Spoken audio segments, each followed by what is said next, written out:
tarde. Boa tarde. Bom, para começar a entrevista, para você, o que é a desigualdade racial? Bom, a desigualdade racial, ela é uma expressão, né, de digamos que um racismo institucionalizado que nós temos na sociedade, né? É aquela onde você julga a pessoa pela cor da pele, não só pela cor da pele, mas por toda a característica que você considera no seu entendimento, que é um padrão diferente do que você acha que deveria ser, né? Então, eu penso que seja quando o acesso a algo é limitado por questões da melanina. Algo que seja público, por exemplo, que seja um direito de todos os cidadãos, algo que seja universal e direito. E se o meu acesso a isso me é impedido de alguma forma por conta da minha quantidade de melanina, eu diria que seria um preconceito por desigualdade racial. Então acho que o que vai definir o que é desigualdade racial seria a limitação do meu acesso a algo que eu identifique que seria possível a qualquer um, mas que me é impedido por conta da minha quantidade de melanina. São privilégios, né, que são dados a um determinado grupo puramente pelo biotipo, pelo fenótipo, pelo que ela demonstra aparentemente ser ou pertencer, né, a algum grupo étnico.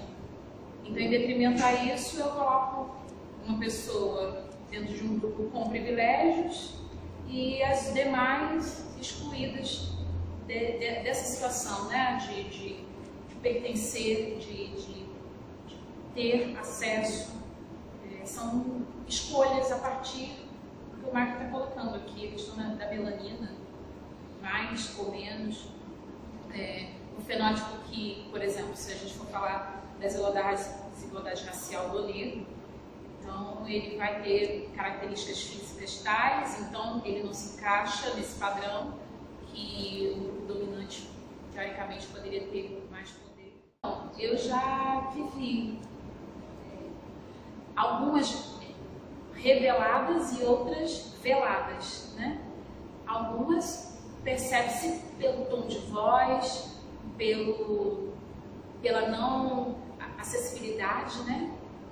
Se eu chego numa loja, esse produto aqui está em promoção, né? Eu não perguntei se está em promoção ou não. O meu desejo é de ter aquele objeto específico que eu entrei na loja para poder adquirir. As pessoas se confundem no seu nome enquanto a pessoa tem a mesma mentalidade. Exatamente. Pessoas que olham para você e trocam seu nome porque você... Semana passada eu tive essa mesma situação. Ela é sua prima? Que era uma pessoa negra ao meu lado. Então, assim, não, ela não é minha prima, ela é minha amiga. Fez oficina com a gente, desenvolveu o trabalho com a gente, mas ela não é minha amiga. Mas eu entendi porque houve essa confusão. Coisa que não aconteceria com pessoas que não fossem negras. E aí, uma que doeu muito, normalmente assim, as coisas são muito superficiais comigo. Não sei se é porque eu também me posiciono de algumas vezes assim, de forma mais firme. Mas a que me pegou de surpresa e foi um soco no estômago, na minha opinião, foi início desse ano. Eu entrei numa drogaria, num bairro de classe média, em Vila Velha. Eu, meu marido também negro, minha amiga negra e o filhinho dela, de 1 aninho e pouco. Nós entramos os três e o neném na drogaria. E ao entrarmos na drogaria, estávamos observando fralda para esse neném, para esse nosso neném. E eu me destaquei um pouquinho dos dois, do meu marido e da minha amiga. E eu me destaquei um pouquinho para ver maquiagem. E logo eu percebi que eu estava sendo abordada pelo segurança que ficava tomando conta dos carros lá fora. Ele não era o vendedor da loja, ele era o segurança. Ele observou a nossa entrada e nos seguiu dentro da loja para saber o que nós estaríamos fazendo ali, juntos. E como eu entrei e percebi que ele estava tomando conta dos carros, eu estranhei a presença dele dentro da loja ao meu lado. Ele perguntou se nós precisaríamos de alguma coisa. Eu falei que não, estava tudo bem. E aquilo começou a me incomodar, de tal forma, meu marido não percebeu e minha amiga também não. Eu não consegui mais prestar atenção no produto que eu procurava de maquiagem. Eu só comecei a perceber que ele não saía de perto da gente. E aí eu acabei assim, não sofrendo tanto diretamente, por eu ter assim, uns traços diferentes, né? Infelizmente, na verdade, eu gostaria até de ter mais melanina, né? Ter a pele mais escura mesmo. Mas assim, as pessoas olham e falam, não, você é morena, por exemplo. E algumas vezes as pessoas já me perguntaram, eu falo, como é que você se vê? Eu falo, não, eu sou negra. E as pessoas falam, não, Andressa, você não é negra. Não, você é morena, você não é negra. Como se aquilo fosse uma ofensa. Como se eu não precisasse me colocar numa classe tão inferior, assim, como se eu tivesse que dizer, não, morena é menos pior. Então, infelizmente, a sociedade um pouco que separou, né, por classes a questão racial, né? Tem o preto, tem o moreno, né? E vai tratando os grupos de acordo com o que ela mesmo entende, assim, que ela mesmo percebe que tem que ser, né? Tem que fazer. E aí, assim, no meu caso, que sou nordestina, eu já tive algumas experiências, sim, de preconceito, porque, infelizmente, a gente percebe que as pessoas, elas tendem a ter o preconceito sempre com aquele grupo, né, que ela considera que seja inferior em qualquer aspecto que for. E aí eu já sofri preconceito, já fui julgada como uma pessoa incompetente, por ser nordestina, embora assim, é meio coerente porque os nordestinos são muito inteligentes, que a gente conhece, né, na mídia e tal. Mas enfim, por ser incompetente, fui julgada, né, sofri esse tipo de preconceito, até por não, já fui assim, julgada por, né, já sofri uma discriminação por acharem que eu não conseguiria desempenhar, né, alguma coisa que exigia que eu tivesse que falar com menos sotaque, né? Você não vai conseguir falar essa língua porque você tem um sotaque muito pesado, tem um sotaque muito estranho, então você não vai conseguir, né? Então, da nordestina é mais difícil falar esse tipo de língua. Então, assim, você vê que a desigualdade e o preconceito está presente em todo o espaço, né? Infelizmente. Qual a sua opinião em relação às cotas raciais? Você acha que seria o fato da sociedade achar incapaz, achar as pessoas incapazes de fazer tal coisa, ou simplesmente pelo contexto histórico? Então, muito boa sua pergunta, porque na verdade, as cotas, elas são necessárias exatamente por isso, por a sociedade ver o negro como incapaz o tempo todo, por ele não ter esse espaço em toda a sua trajetória de vida. O negro, uma vez eu vi uma história onde tinha um grupo de pessoas, né, e o entrevistador ia fazendo perguntas, e quem fosse assim dava um passo. Você cresceu num ambiente que você não precisava se preocupar com nada? Alguns davam um passo. Você cresceu em um ambiente que você podia ficar feliz, você tinha seus pais eram casados até hoje, davam um passo. E os que ficaram parados eram negros. E aí ele disse, correr, e todos correram no final da chegada. E aí todos tiveram a mesma oportunidade de correr, claro. Mas os que estavam à frente tiveram mais chance. Então a questão das cotas, ela é na verdade uma forma do próprio Estado, né, ele reverter um pouco esse erro que, na verdade, deveria acontecer desde a educação básica, né, um acesso à educação para todos, né, as pessoas da periferia, que são a população maior negra, as pessoas que têm menos acesso a muitos serviços e muitos outros equipamentos e tal, são, né, as pessoas negras. E aí as cotas, elas vêm com isso não foi dado na base, as cotas vêm mesmo como uma forma de estar revertendo esse erro, né, digamos assim. Então, o negro, ele é um ser humano, assim como qualquer um de nós, e com a mesma capacidade. Mas, infelizmente, o que ele sofre para chegar até, né, a sua formação é bem mais difícil. O negro, principalmente a mulher negra, ela tem que se provar e se afirmar o tempo todo. Ela tem que se afirmar que ela pode, que ela é capaz, que ela quer. É diferente de um branco que naturalmente sabe que a vida está aberta para ele. Justamente, né? por causa da questão do machismo. Né? Sim, perfeito, perfeito. É mulher, ainda é preta, né? Então ela tem que o tempo todo estar provando que ela tem capacidade, né? Uma vida de constante.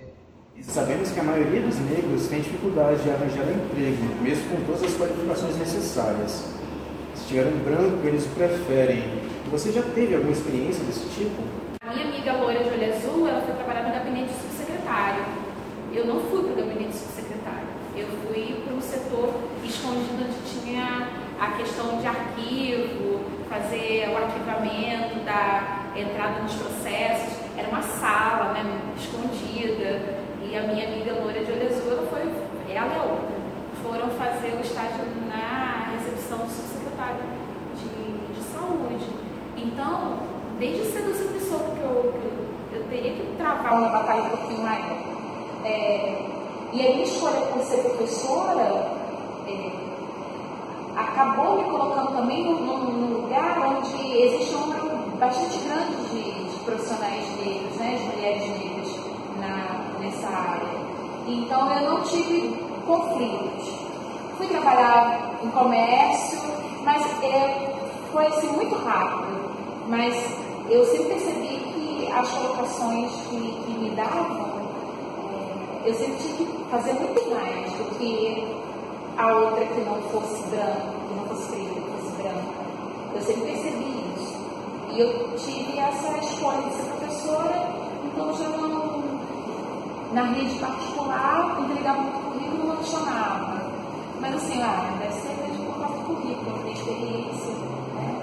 Mas eu não tive grandes dificuldades, não. Mas eu sabia que eu teria que fazer mais para conseguir o que eu quisesse. Eu tenho muita dúvida sobre essa questão relacionada ao negro e ao acesso ao emprego, porque depende, porque empresa é mercado, e pensa que conhecimento é poder. Chega alguém branco, sem experiência nenhuma para determinada área, chega um negro, com especialização, mestrado, doutorado, 2 anos de experiência assinada. E se a empresa for mercado, eu vou querer um profissional mais qualificado. É possível que eu vou contratar uma pessoa que não tem 6 meses de experiência. Se isso acontecer, isso é um exemplo claro de racismo. Mas eu penso que depende de empresa, não sei. E que função você vai desempenhar também, né? Depende da função. Eu penso que conhecimento é poder, independente da raça, conhecimento é poder.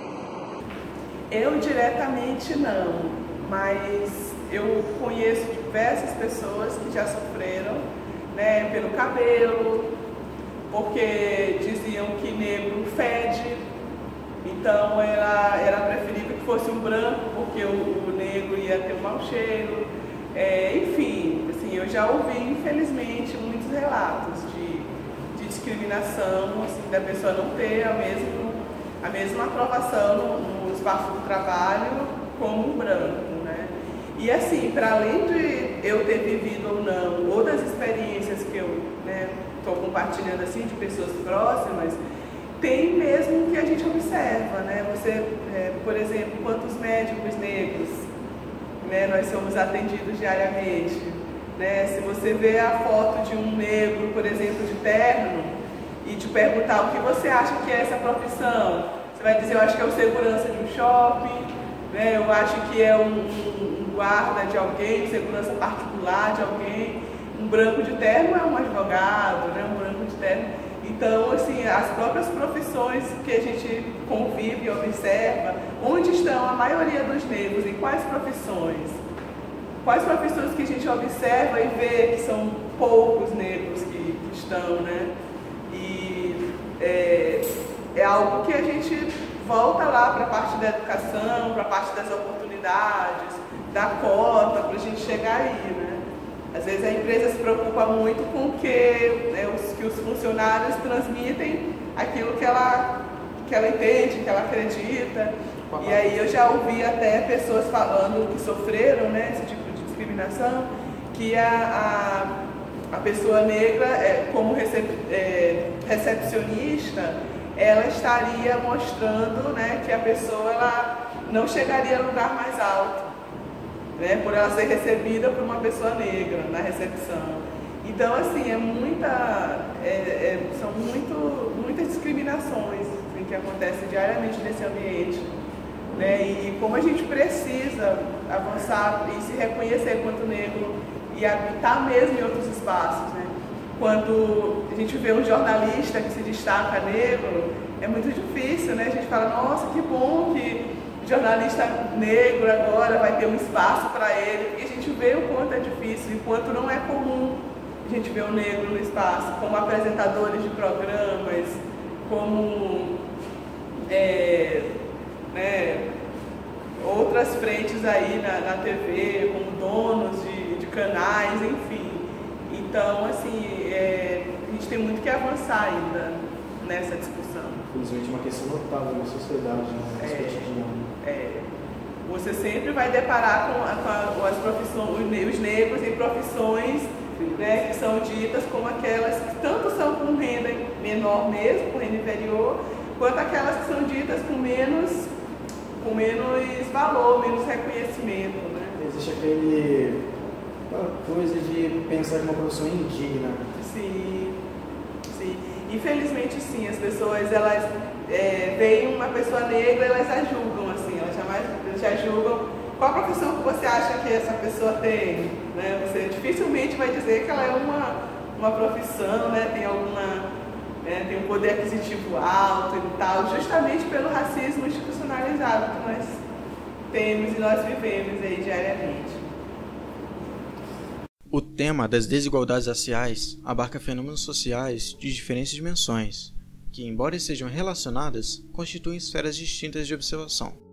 Acesso à educação em seus diferentes níveis, progressão escolar, rendimentos, emprego e local de moradia são algumas das possibilidades de observá-las considerando apenas as dimensões de cunho socioeconômico. Hoje no Brasil existe uma taxa muito alta de racismo.